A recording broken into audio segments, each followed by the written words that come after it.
There were performances that I caught from other sound off heats or years that I was really impressed by, like Dyno Jamz. I'd never heard of them before and showed up and watched them from the corner of the room back there, and I was really just blown away by the level of musicianship in that whole group. The brass section is just like impeccable.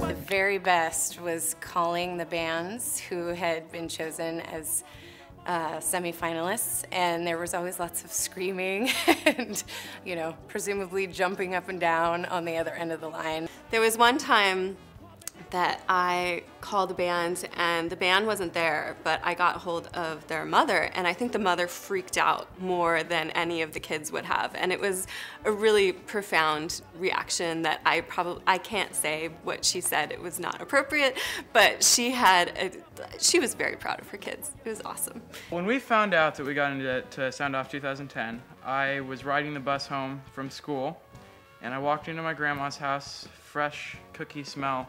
As soon as I walk in, really excited already. And then my mother came in the front door and she said, "Michael, you just got accepted into Sound Off 2010. I threw all my cookies up in the air. I was just ecstatic. And then I went home and took a nap. Before the show, when everything's possible, those are some of the funnest moments, just to see how excited all of the young musicians are. Everyone backstage is ultra positive, ultra excited to be there. That's combined with nervousness. You know, people who have not gone on stage yet are, everyone's scared out of their minds. But they go up there, they do their thing, and everyone is really, really supportive. The year leading up to Sound Off, we were all sophomores in college. We ended up making a goal over the year of trying to record 3 times and do Sound Off and just play a bunch of shows locally. We were really nervous, we were really excited, and we wanted it to be as good as possible, so we just spent 2 months playing the same 7 songs over and over again.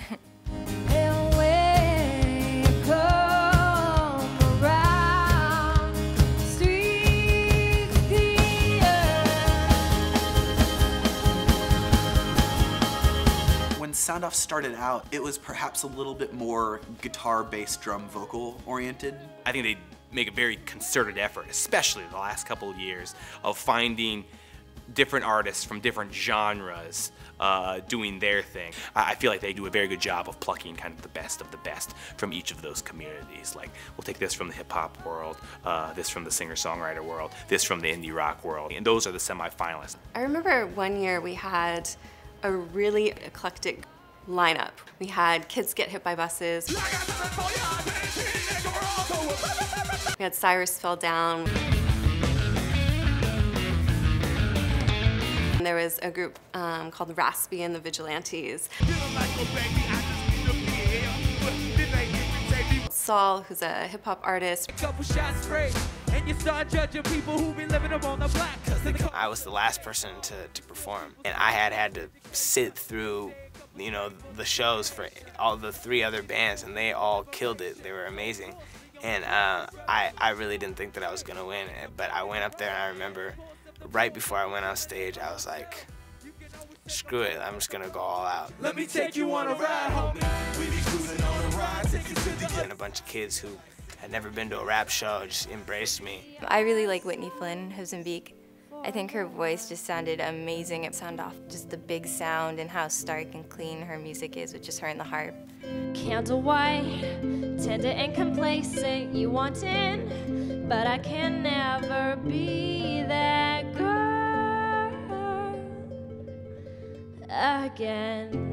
And you could have heard a pin drop because everyone was hanging on every last note that she did. I definitely had goosebumps. I can't speak for anyone else, but it was a standout moment, I think, in Sound Off, sort of across the board. I think anytime that there is a solo kind of singer-songwriter, I always admire how much guts those kids have, because I think of myself at that age, going up in front of a crowd of people. Everyone that we've seen that has done that has just shown kind of great poise and great artistry, and it's very impressive for them as artists, I think, and as human beings.